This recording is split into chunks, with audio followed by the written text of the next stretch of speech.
কক্সবাজারের দ্বিতীয় দিনটা আমাদের আরো বেশি ভালো কেটেছে, কারণ একই দিনে কিন্তু আমরা 3টা স্পট ঘোরাঘুরি করতে পেরেছি। ঝাউবন, পাটুয়া টেক, কাকড়ার বীজ কোনটা থেকে কোনটা বেশি সুন্দর সেটা কিন্তু আমি একদমই কনফিউজড প্রথম থেকে ছিলাম। স্পট আমি কিভাবে ঘোরাঘুরি করলাম এবং কিসের মাধ্যমে গেলাম সবকিছুই তো আপনাদের সাথে শেয়ার করব। তাহলে চলেন প্রথম থেকেই শুরু করি। আগের দিন তো এই প্ল্যান করে ঘুমিয়েছি, খুব সকাল সকাল ঘুম থেকে উঠবো, তারপরে কিন্তু সবগুলো জায়গায় ঘুরতে যাব। বাট ঘুম থেকে উঠতে কিন্তু আমাদের সবসময় দেরি হয়ে যায়। সেটি হয়ে কিন্তু আমরা সকাল 10টার মধ্যে বের হয়ে গেছি এবং একটা অটো রিজার্ভ করে রেখেছিলাম আগের দিন রাতে। বিভিন্ন স্পট ঘোরার জন্য কিন্তু অনেক বেশি যানবাহন আছে, যেমন আপনারা যদি চান চাঁদের গাড়িতে ঘুরতে পারবেন বা বাসেরও ব্যবস্থা আছে। বাট আমরা যেহেতু দুজন, আমাদের কাছে মনে হলো অটোটাই আমাদের জন্য বেস্ট হবে। যেহেতু কলাচলি বিচের কাছাকাছি ছিলাম আর পাটুয়ার টেক কিন্তু আমাদের এই স্পট থেকে অনেক বেশি দূরে, যে কারণে অটো ভাড়াটা একটু বেশি লেগেছে। প্রথমেই তো আমাদের ঝাউবনটা কাছাকাছি পড়ে, যে কারণে কিন্তু ঝাউবনে আমরা সবাই মিলে নেমে যাই। আর রোদের পরিমাণ তো কিন্তু অনেক বেশি ছিল, যে কারণে মা ছেলে দুজনেই কিন্তু ক্যাব কিনে নিয়েছি। রোদের মতো ঘোরাঘুরি করবো তাও ভালো, তারপরেও কিন্তু বৃষ্টি আসেনি, এটাই আমাদের জন্য অনেক বেশি শুভকামনা। এর মধ্যে ওয়েদার ঠান্ডা হলে কি হবে, ঘোরাঘুরি কিন্তু একদম বিফলে চলে যায়। রোদের মধ্যে কিন্তু ঘোরাঘুরি করতে কষ্ট হলেও ঘোরাঘুরি করার মধ্যে কিন্তু একটা আলাদা আনন্দ আছে। আগের বছর যখন এসেছিলাম তখন কিন্তু আমরা ঝাউবনের মধ্যে যাইনি, অটোওয়ালা আমাদের বলেছে ঝাউবনটা নাকি দেখতে ভালো না, যে কারণে আমরা এখানে আর নামিনি। বাট ঝাউবনটা কিন্তু আসলে অনেক বেশি সুন্দর ছিল। ঝাউবন পার হয়ে কিন্তু আমরা সোজা লাল কাঁকড়ার বিচে চলে আসছি। বাট এখানে এসে কিন্তু আমরা একটা লাল কাঁকড়া দেখতে পাইনি। একটু সকাল সকাল আসলে আমরা কিন্তু লাল কাঁকড়া দেখতে পেতাম। বেশি মানুষজনের আনাগোনা হলে কিন্তু লাল কাঁকড়ার বের হয় না, তারা কিন্তু গর্তের ভিতরে ঢুকে থাকে, যে কারণে আর লাল কাঁকড়া দেখার সৌভাগ্যটা হলো না।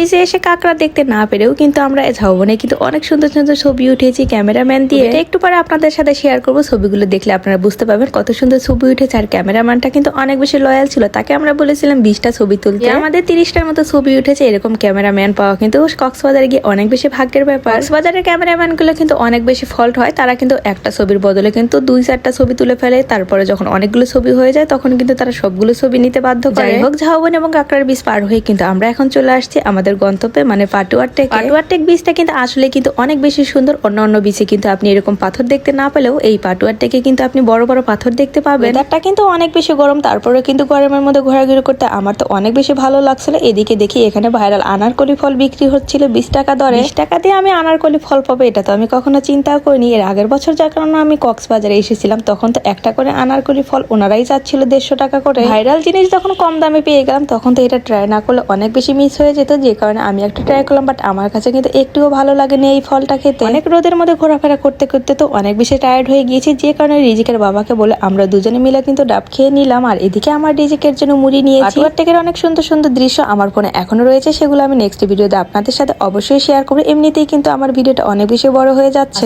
আমার ভিডিওটা আপনাদের কাছে কেমন লাগলো সেটা তো অবশ্যই আমাকে কমেন্ট করে জানাবেন। আর ভিডিও যদি ভালো লেগে থাকে তাহলে লাইক কমেন্ট শেয়ার তো অবশ্যই করবেন। দেখা হবে নতুন কোনো ভিডিওতে। সকলে ভালো থাকেন। আজকে এই পর্যন্ত, আল্লাহ হাফেজ।